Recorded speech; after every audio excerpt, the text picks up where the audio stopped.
Hey guys, what's up? And this is Big Series here, and I have my 7th Spider-Man custom minifigure showcase, and this is the Green Goblin from the Amazing Spider-Man 2. And he also has his glider because you cannot have Green Goblin without his glider. So let's get right into it, and I can show you everything with this figure. Here we have the Green Goblin, also known as Harry Osborn, who's played by Dane DeHaan in The Amazing Spider-Man 2. Now, this figure was going to be very tricky. I lacked general confidence coming into this figure, but I somehow pulled it off. Not in the best way possible, but still, I pulled it off, and I'm pretty happy with it. So what we have here is just basically a simple version of the figure, of the character, because I know that it's such a complicated character. He has like all these moving parts and complicated things on his body, like his shoulder pads can flap up and down, and that was going to be impossible to make, so I thought I'd just kind of take it simple by using War Machine's torso now, and legs and hands, but the hands don't matter, because they just don't. But I really think that it represents that mechanized sort of armor suit that Green Goblin has. So it's got some knee pads, and it's got some moving parts, some gunmetal, reflective silver. Yeah, and on the back here, there's not much really. There's some plates, nuts and bolts. I don't know, some gunmetal, reflective silver again. So I really think that, yeah, Green Goblin's suit has some green on it, but I do like that it turned out silver like this. So now I'm just going to take a pause quick, and I'm going to zoom in closer on the face so you can kind of get a little better look at that.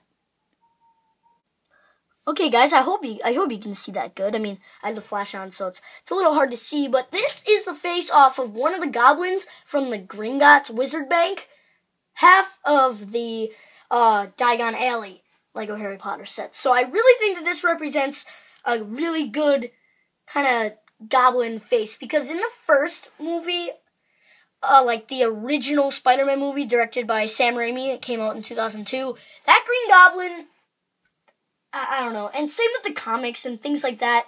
You look at TV shows, animated TV shows like The Spectacular Spider-Man, the Green Goblin looks nothing like its alter ego.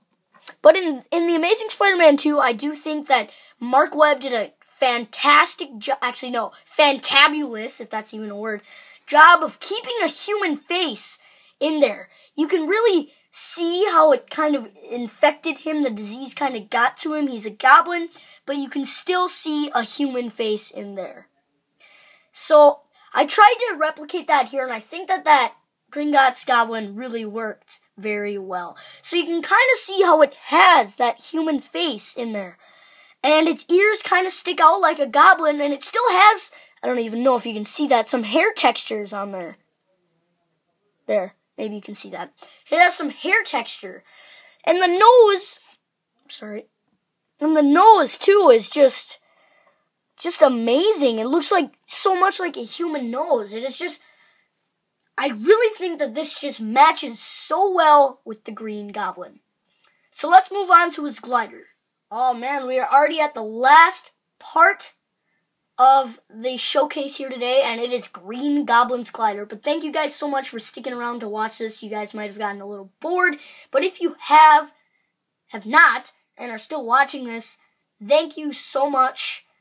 And yeah, so here we are, Green Goblin's glider. It is a very complex shape in the movie. I couldn't find an exact replica because of the pictures and things like that. His glider can change shapes, so if you go up on the internet and look Green Goblin's glider, it's either at one angle, like the back or the front. You can't get this whole look at one, and if you try and like go on YouTube and search up a scene with Green Goblin's glider from the movie, and then you pause it right when it comes, videotaping it from, sorry, I have the hiccups, from the movie theater, doesn't have the best quality. So I kind of made my own version out of videos and TV spots and things like that. And I really think that it did turn out very, very well. So when you first look at it, you kind of see it's kind of a simple shape, but then if you kind of turn it, you can kind of see how it's a little more complex. So down here it has some of the headlights down there. And we have some pieces on the back here. We have some flaps. We have an exhaust with little lights on the end, but you have some flaps, same ones that I use for my new Goblin's glider. That was one on the end. And we have these two little studs for him to stand on. I'm not going to put them on there, but yeah, I really think that these grill pieces and some of these slope grill pieces, if you can see, it's kind of hard to see because it's black, but that really gives it that sort of mechanized look. And the way that these you can kind of change these, it kind of gives it the ability to change shapes. Not totally, but still gives it a little bit of freedom. And it's got a slope piece here. And I got some stuff on the bottom. Yeah, guys, I think I am going to make a how to build video, but post it in a separate video. Yeah, I really think that's what I'm going to do, but I really hope you like the glider. And just thanks so much for watching, guys. Please make sure to like, share, and subscribe.